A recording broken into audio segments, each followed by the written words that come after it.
កម្មវិធី MODS Survey គឺជា app និងគេហទំព័រសម្រាប់ធ្វើការស្ទង់មតិតាមអនឡាញ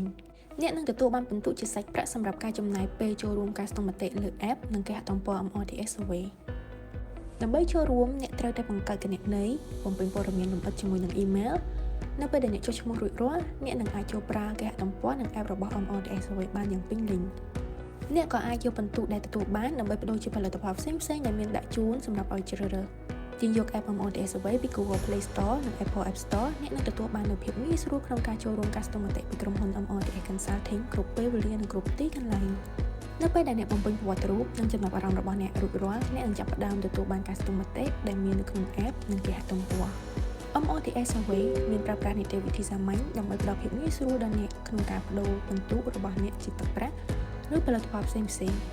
App MODS Survey គឺជា app ដែលមានសុវត្ថិភាពនិងងាយស្រួលក្នុងការប្រើប្រាស់ភាគច្រើននៃការស្ទង់មតិរបស់យើងត្រូវការពេលតែ10ទៅ15នាទីប៉ុណ្ណោះដើម្បីចូលរួមតោះទាញយក app MODS Survey ឥឡូវនេះដើម្បីទទួលបាននូវពិន្ទុដូរជាសាច់ប្រាក់និងរង្វាន់ដែលអ្នកចង់បាន